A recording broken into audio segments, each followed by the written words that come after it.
बिस्मिल्लाहिर्रहमानिर्रहीम, अस्सलाम वालेकुम। मैं हूं अब्दुल कादिर और आप देख रहे हैं आपका अपना यूट्यूब चैनल। आज तारीख है 15 अप्रैल और दिन है जुमेरात का। जब मुल्की और कौमी मामलात बहुत पुरसकून अंदाज में आगे बढ़ रहे होते हैं तब अचानक कुछ ना कुछ ऐसा लाजमी होता है कि एकदम से हलचल मच जाती है और पावर कॉरिडोर्स में कुछ बड़े फैसले लिए जाने लगते हैं। थोड़ी हंगामी सूरत हाल का सामना करना पड़ता है और फिर हमारी भी भागदौड़ एक तरह से शुरू हो जाती है। कुछ बड़े डिसीजंस लिए जा रहे होते हैं, समरियाँ मूव हो रही हैं, कभी कोई इजलास हो रहा है, कभी कोई मीटिंग कॉल कर ली गई है, एमरजेंसी बुला लिया है। तो ये सारा कुछ इन दिनों में हो रहा है जब से तहरीक लब्बैक का मामला शुरू हुआ और उसके बाद से अब तक उसके ऊपर पाबंदी लगाने के मामले से लेके आज होने वाले अहम फैसले और प्रेस कॉन्फ्रेंसेस तक। तो इन सारी चीज़ों को बहुत क्लोजली मॉनिटर किया और उन्हीं कुछ अहम और हंगामी फ़ैसलों में से एक फ़ैसला था इस मजहबी जमात पर पाबंदी आयद करने के हवाले से। पाबंदी आयद कर दी गई है और तहरीक लब्बैक पाकिस्तान को आज कलअदम करार दे दिया गया है, जिसका बाज़ाब्ता नोटिफिकेशन भी जारी किया गया है। एक बहुत लंबी चौड़ी चार्ज शीट है मजहबी जमात के ख़िलाफ़ और वजूहात का जिक्र किया गया कि किन किन वजूहात की बिना पर इस जमात को कलअदम करार दिया गया है। और ना सिर्फ कलअदम करार दिया है बल्कि इसको तहलील करने के लिए भी वफाकी हुकूमत फर्दर एक स्टेप लेने जा रही है और अब सुप्रीम कोर्ट में एक बाज़ाब्ता रेफरेंस दायर किया जाएगा। आज दिन भर इन्हीं एक्टिविटीज़ को कवर करते रहा हूँ। क्या होता रहा पावर कॉरिडोर्स में, उस मामले पर बात करनी है। वज़ारत दाखिला की समरी पर आज बाज़ाब्ता मंजूरी दी गई। गुज़िश्ता रोज़ वज़ीर-ए-आज़म इमरान खान ने ग्रीन सिग्नल दिया था तहरीक लब्बैक पर पाबंदी लगाने के हवाले से।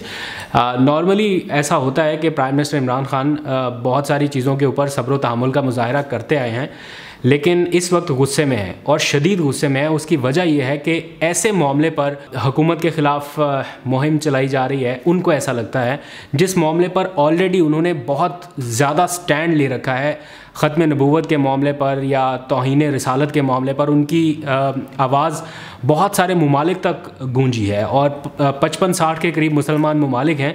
उनमें से सबसे ज़्यादा आवाज़ इस मामले पर पाकिस्तान ने उठाई और पाकिस्तान में से सबसे ज़्यादा आवाज़ अगर सरबराहान मुमलिकत देखा जाए तो वज़ीर-ए-आज़म इमरान खान ने उठाई।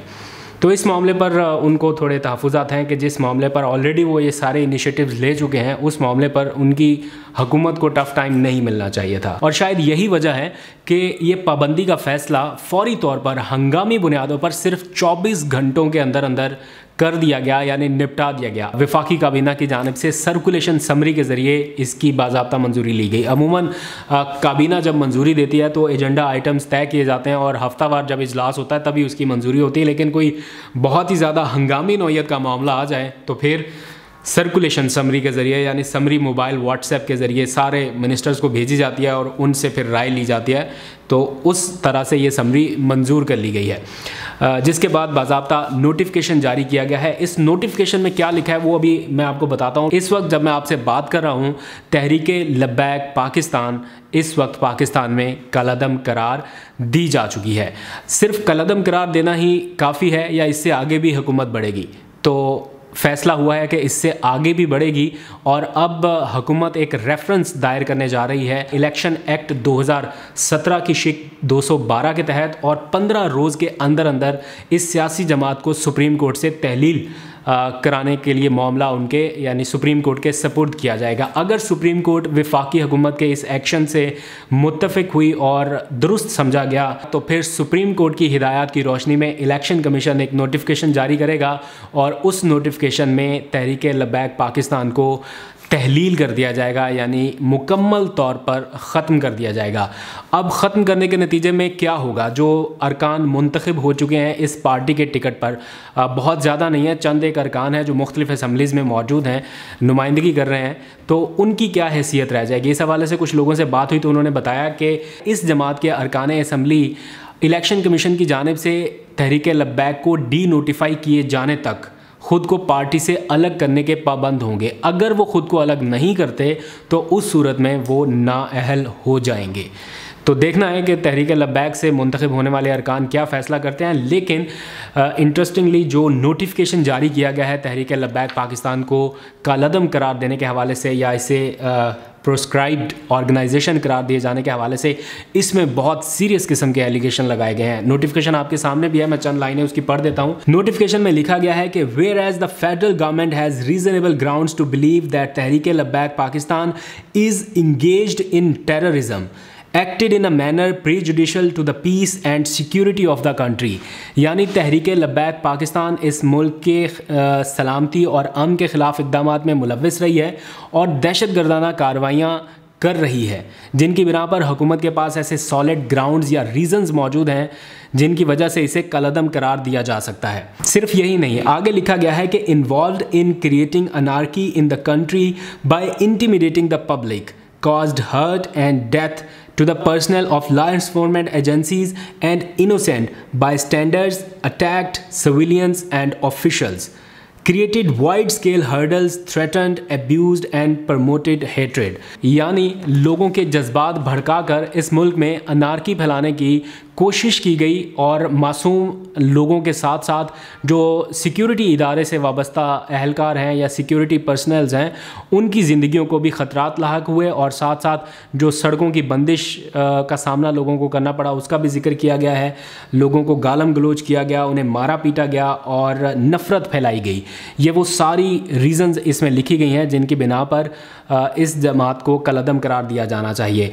तो जो आगे एक बहुत ही अहम फ़िक्रा है वो भी पढ़ देता हूँ। Now therefore in exercise of the powers conferred by section 11B(1) of the anti terrorism act 1997 the federal government is pleased to list Tehreek Labbaik in the first schedule to the said act as proscribed organisation for the purpose of the said act, यानी इन सारी वजूहात की बिना पर तहरीक लब्बैक पाकिस्तान को कालअदम करार दिया जाता है और फर्स्ट शेड्यूल में शामिल किया जा रहा है।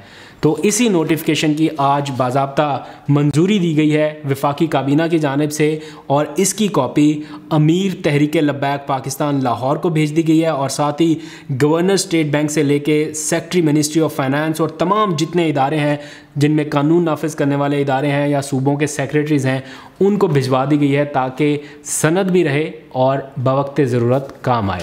सिर्फ यही नहीं, वज़ीर आज़म इमरान खान की ज़ेर सदारत एक अहम इजलास हुआ जिसमें कानून नाफिज करने वाले इदारों के हुकाम ने शिरकत की। वज़ीर दाखिला, वज़ीर मजहबी अमूर और वो तमाम लोग जो इस सारे मुशावरती अमल में शरीक रहे हैं, आज उनका एक क्लोज़ ग्रुप की एक मीटिंग थी वज़ीर आज़म के साथ जिसमें बाज़ाब्ता रिपोर्ट पेश की गई है अब तक होने वाले नुकसानात के हवाले से और जो हुकूमत की जानिब से इंगेज करने के लिए इकदाम उठाए गए उनसे मुतालिक बताया गया। वज़ीर आज़म को बताया गया कि दोनों फ्रीकैन के दरमियान मुज़ाकरात बहुत अरसे से जारी थे और पार्लियामेंट में करारदाद लाने का जो मुसव्वदा था सिर्फ उसके ऊपर कुछ नुकात पर इत्तफाक नहीं हो पा रहा था।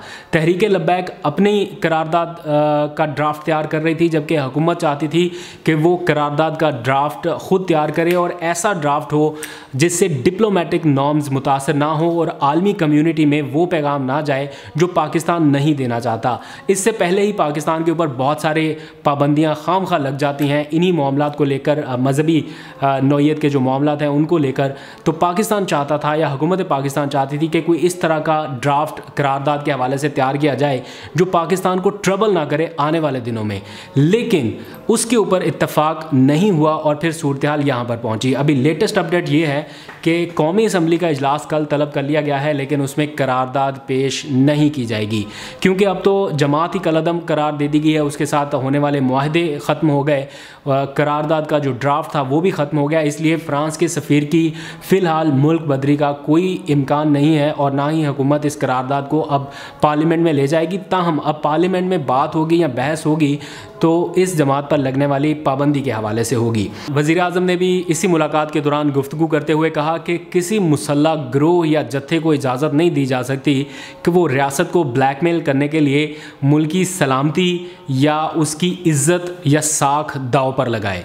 तो इसी वजह से वज़ीर आज़म की जानिब से ये सारा क्विक एक्शन किया गया है और अब ज़रा ऐसा बताते हैं कि कोई फ्रांस के सफ़ीर की मुल्क बदरी इस वक्त कार्ड्स के ऊपर नहीं है या फौरी तौर पर कोई अमल दरामद नहीं होगा।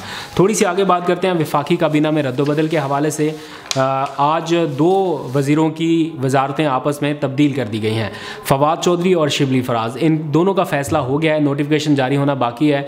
फवाद चौधरी ने एडिशनल चार्ज लेने के लिए रजामंदी ज़ाहिर की थी वजारत इत्तलात का, लेकिन वज़ीर आज़म इमरान ख़ान की ख्वाहिश के आगे अब वो बेबस हैं और अब वजारत इत्तलात का फुल चार्ज चला जाएगा फवाद चौधरी साहब के पास और शिबली फराज के पास जाएगी फवाद चौधरी की वजारत यानी साइंस एंड टेक्नोलॉजी। अब देखना है कि Shibli Faraz science and technology में क्या कमाल दिखाते हैं। उनका नोटिफिकेशन भी जल्द यानी कल तक जारी हो जाएगा। जाते जाते एक और ख़बर आपसे शेयर करता चलूँ कि जहांगीर तरीन के मामले पर अब हुकूमती वुज़रा और जहांगीर तरीन का जो हम ख्याल ग्रुप पिछले कुछ दिनों में सामने आया था, इनके दरमियान अब बैकडोर राब्ते होना शुरू हुए हैं।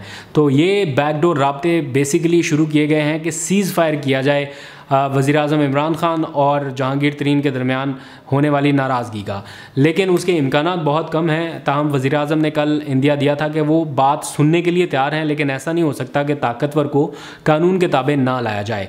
तो मेरी आज कुछ ज़राए से बात हुई, उन्होंने भी इसकी तस्दीक की है कि जहांगीर तरीन से राब्ते हो रहे हैं, ताहम वज़ीर आज़म की इमा पर यह राब्ता नहीं हो रहा और ना ही वज़ीर आज़म की जानिब से ये कहा गया है कि किसी तरह से कोई उनके लिए थोड़ी नरमी कर दी जाएगी। एक टीवी चैनल पर आज मैंने खबर चलती देखी कि जहांगीर तरीन को ज़मानत दे दी जाएगी या इस तरह का कोई चीज़ ऑन कार्ड या ऑन टेबल है, तो ऐसा कुछ नहीं है। ताहम ये ज़रूर है कि अपने तई कुछ वुज़रा और हम ख्याल ग्रुप के कुछ लोग जो हैं वो मिले हैं कि सुलह किसी तरह से हो सके और इसके लिए सारी कोशिश हो रही है। और कहा यह गया है कि मामला अफ़ाम व तफ़हीम से हल करना चाहते हैं और इस मौके पर बड़ा ज़रूरी है कि गैर ज़रूरी बयानात ना दिए जाएँ। वज़ीर आज़म की जानिब से तो पहले ही बयानात नहीं आ रहे और बहुत कम वो इस मामले में कोई राय रखते हैं। ताहम जहांगीर तरीन की जानिब से या उनके हम ख्याल लोगों की जानिब से बार बार मुलाकात का मुतालबा किया जा रहा है या इस बात का कि हमारी सुनवाई नहीं हो रही। तो इस मामले पर अब कोशिश शुरू हुई है। वज़ीर आज़म इस बारे में क्या कहेंगे, क्या रद्दमल होगा, देखना है। आने वाले दिनों में आपको अपडेट करूँगा। आज तक के लिए इतना ही। अपना बहुत सा ख्याल रखिएगा। खुदा हाफिज़।